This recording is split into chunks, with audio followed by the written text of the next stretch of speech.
Welcome to Marriage Steps with Dr. Wyatt Fisher, where reducing the divorce rate one marriage at a time is the goal, and following my 6 marriage steps is a path to help get us there. I'm your host, Dr. Wyatt Fisher, licensed psychologist and marriage counselor. This show is for you, America, your life and your marriage, so call 303-596-6836 or email info@drwyattfisher.com. That's drwyattfisher.com with your questions for me. Today I'm going to talk about 16 tips for great sex for married couples. Now, most married couples have problems around sex for 3 top reasons. The one reason is trauma. 1 in 3 females have had some type of sexual trauma in their past. 1 in 5 males have had sexual trauma. And sexual trauma usually makes someone either hypersexual, where they want sex all the time so they're in control, or hyposexual, where they want nothing to do with it and they avoid sex. Another main reason for problems in marriage when it comes to sexual intimacy is different libidos. On average, the male has a much higher sexual libido than the female because the sex drive is connected to testosterone. Females also have testosterone, but on average, it's much lower than males. So typically, the male has a much higher drive than the female. Having said that, from my experience in the practice and what I've read, usually around 15% of couples, the female has the higher sex drive. So today, as I'm going through tips for women and men, think of women as the lower libido spouse and men as the higher libido spouse. So if you're in a marriage where it's the opposite, just apply the principles to the one who has the higher libido or the lower libido. The last reason why a lot of couples have problems with sexual intimacy is because they're so busy, they don't take time to nurture it. But sexual connection is the glue a lot of times that makes a marriage unique and makes a marriage close and can make a marriage special. However, it's wrought with problems. So today I'm going to go through 8 top tips for females and 8 tips for males on how to cultivate great sex in your marriage. Okay, so I'm going to start with the females. Number 1 for females, these are not in any particular order, by the way. The first tip, ladies, is increase the importance of sex. So because most females have a low drive, they don't value sex. They don't prioritize sex. They don't think about how important it is to their husband or to their marriage. So that would be tip number 1. Recognize how for your husband, most likely, sex is like air. They need it to breathe. It's one of the most powerful ways that they feel loved, secure, and adequate and connected to you. So the first step for a lot of you ladies listening may be to prioritize and recognize how important sex is. 2, the second tip is plan ahead. If you have a low libido, getting ready and adjusting to sex can be quite a process. And so if your husband initiates sex, it can feel very jarring because that's the last thing on your mind. In contrast, if you're planning ahead for sex and know that you're going to initiate sex tomorrow night or tomorrow afternoon, it gives your brain time to get ready. And the brain for females is the largest sex organ because the brain needs to get engaged and get ready for sex. So planning ahead can help a lot with that. Tip 3, ladies, is make the sexual encounter about you, not him. A lot of women lose their voice during the sexual encounter and it becomes all about what the husband wants. But instead, ladies, focus on what would make you feel good. What would bring up your arousal? What would you appreciate more of during your sexual encounter? Make it about you. This is the time for you to be selfish. Because if you are focusing on what makes you feel good, that's going to be a positive experience for your husband. Tip number 4, ladies, use positive redirects, not rebukes. So when your husband is trying to touch your body, don't reprimand him. Don't say to him, "No, what are you doing? That hurts," or "I hate that," or "What are you thinking?" Because us guys don't really know what we're doing. You know, we're pushing buttons and pulling levers and twisting knobs. We're trying to figure out how your body works. But we're not quite clear how to do that. And so you have to be gentle. a man's ego rests upon his sexual ability. And so if he's trying to make your body feel good and he's not doing it right, if you rebuke him, it's going to crush him. So instead, use positive redirects. Just redirect what he's doing to what would feel better to you, and then affirm it. Oh, now that feels good. No, don't rub hard, just light tickles. Oh, that feels great. So redirect with affirmation, not rebuke. Tip number 5 for the ladies, please your 5 senses. So during your next sexual encounter, think about your 5 senses. So you have smell, sight, hearing, tasting, and touching. With your 5 senses, what can you do for each one of those that's going to increase your pleasure? We've been given our 5 senses to experience the world, but a lot of times we don't think about maximizing pleasure during sex in those 5 ways. So think about what would that look like for you. Number 6, ladies, is pay attention to your nervous system. Your sympathetic versus parasympathetic. Sympathetic means you're in fight or flight mode. Parasympathetic means you're very relaxed. Think of parasympathetic as you're on a parachute ride floating down. You're super relaxed. Your body will not feel arousal if you're tense or anxious, which is the sympathetic. And so watch your body. If you start to tense up during a sexual encounter, you have to pause and work on relaxing your body, or else it's going to be a negative experience for you and your husband. And a lot of things can make both genders tense up during a sexual encounter, but one of the largest ones is past trauma. If you have past trauma, a lot of times that will get activated during a sexual encounter, and your body will lock up and you'll get tense and you'll get anxious, and then your body won't feel. And that's going to re-traumatize you. So you have to honor your body. If you start getting locked up and tense and you're in your sympathetic nervous system, do a timeout and intentionally spend time relaxing and calming your heart rate down before you move forward. And that leads into tip number 7. So if you do get into your sympathetic nervous system and you're in fight or flight, what's going through your mind? Capture your thoughts and counter them with truth. A lot of women, when they get locked up like that, they have negative, maladaptive thoughts going through their minds, such as, I'm being used.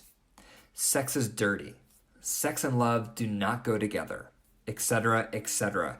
You need to capture your thoughts, because most likely those thoughts stem from your past trauma, and then you have to counter those thoughts with truth statements. So you want to ruminate on truth, but you first have to capture the automatic negative thinking that's going through your mind. The 8th tip for women to have a good sex life in their marriage is to learn how to flirt sexually. Men will eat this up. Your husband will eat this up. And this can be as racy as you want or as mild as you want. So some options can be text your husband and tell him what you're looking forward to doing with him tonight. Or write on your bathroom mirror in lipstick what you want to do to him tomorrow night. Or write a little note in his lunchbox and send it to work with him on what you're fantasizing about, how your next encounter is going to be. Or maybe send him a suggestive photo, or text him and let him know what color your underwear is or your undergarments. Whatever you feel comfortable with. But this type of sexual flirting is your husband's language. He's going to devour that, and that's going to keep his attention on you, and that's what you want. That's what you both want. So flirting sexually is often a growth area for a lot of females. Okay, now to move over for the guys. So 8 tips for men. And again, I'm speaking to the higher libido spouse now. So that most likely is the male, the husband. But like I said earlier, this may be the female in some situations. So just reverse the advice. So 8 tips for men to cultivate good sex or great sex in your marriage. Tip number 1. Court your wife like you were newlyweds to have great sex like you were newlyweds. One of the reasons, men, that your wife was open to sex and was so sexual in the beginning of your marriage is because you were courting her. You were doting on her. You were making her feel like a princess. How much do you still do that? Probably not very much. that tends to fade away the longer a couple is together. And as that fades away, women tend to be less and less open to sexual contact. So if you want to bring back those newlywed sexual fireworks that you experience, start courting your wife like you did in the beginning and see what happens. Tip number 2, guys, touch your wife and be affectionate when you don't want sex. Women are smart, and they start learning you only touch them when you want sex. Now they resent your touch because they think you have ulterior motives. So you have to increase your affection and non-sexual touch. Tip number 3, aim for 3/4 sensual activity and 1/4 intercourse during your sexual encounters. Women, think of your wife as a crock pot. And men are more like a microwave. So it tends to take a female around 15 to 30 minutes to reach orgasm. It takes a man around 3 to 5 minutes. So you have to allow your wife time to warm up, to come online sexually. So that's sensual activity. So maybe that's a sensual massage, maybe that's bathing together, maybe that's foreplay, but you want to really specialize and slow down for the slow stuff. Because those little pieces, the sensual activity, usually is the highlight for your wife. Because for most women, their sexual arousal can go down after intercourse because there's not enough clitoral stimulation. So you want to really lean into this 3/4 sensual activity time because often that's the highlight for most females. Tip number 4, guys, look into your wife's eyes during sex and during the sexual encounter. Now, you don't want to be staring into her eyes the whole time during orgasm because she may think you're having a heart attack and it may traumatize her. However, most guys avoid eye contact during sexual activity. They look somewhere else. They close their eyes. They look at the ceiling. They look to their right or to their left. Look at your wife.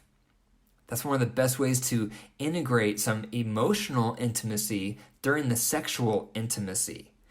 When you are touching skin on skin, that releases oxytocin in your brain, which is the bonding chemical. So you want to be looking at your wife during that release and during that skin on skin contact so you're bonding with her.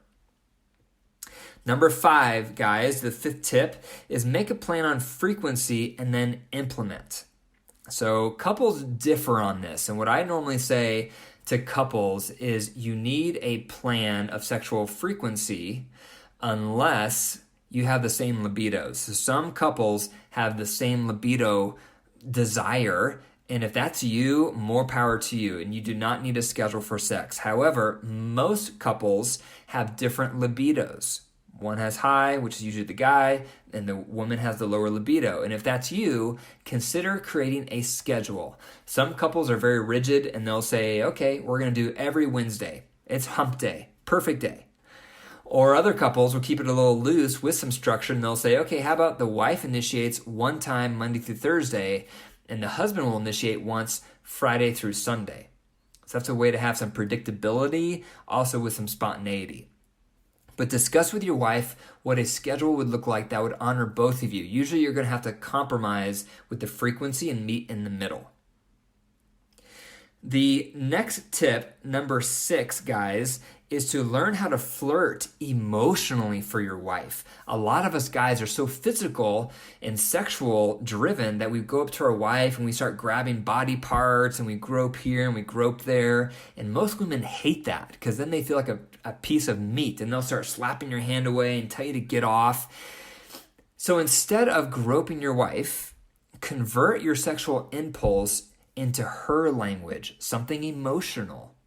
So for example, say you're feeling aroused and you go up to your wife and you want to squeeze something, but instead whisper into her ear how special she is to you, why you love her so much, how beautiful she looks. That is her language, and that's going to deposit into her love bank.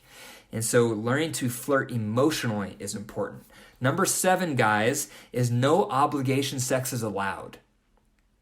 Research has shown that majority of married women have obligation sex where they have to do their wifely duty. And unfortunately, that lowers their libido even worse. And so if you are approaching sex or you're having a sexual encounter with your wife and you see that she's just going through the motions, stop, because that's going to make things worse. You need to talk with her about what's making it feel like obligation, what would make it not feel like obligation. Maybe there needs to be more emotional connection. Maybe you need to work through some conflicts, maybe more non-sexual touch. Talk to her about what she needs so that sex does not feel like an obligation, because that's going to kill it for her and that's going to make it an unpleasant experience for you. Number 8, ask your wife what it would take to have more sex. If that's you, if you're in a marriage where you would love to have more sex and you don't have sex very often, ask your wife, what would it take for us to have more sex? You may be surprised at what she says. One time I remember asking my wife this because I wanted to have more sex in our marriage. And I said, what would it take, for us to have more sex? And she said, well, whenever you give me time to go hang out with my friends, it makes me want to come back and have sex with you. And I said, what? How does that relate? Why would going out with your friends make you want to come back and have sex with me?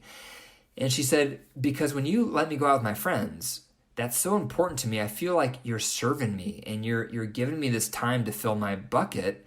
And that makes me want to come home and fill your bucket. So I said, you go out with your friends all the time. Every night you can go out. What are you doing home? Get back out there. Go out with your friends. And so it became a running joke. But seriously, ask your spouse, what would it take to have more sex? You may be surprised at what she says. Thank you for listening to Marriage Steps with Dr. Wyatt Fisher. For more marriage resources, please go to my website, drwyattfisher.com. If you enjoy the podcast, please subscribe, leave a review, and share it with your family and friends.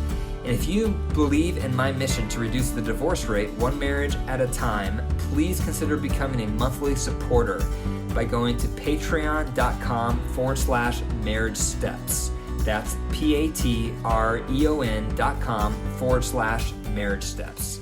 Take care.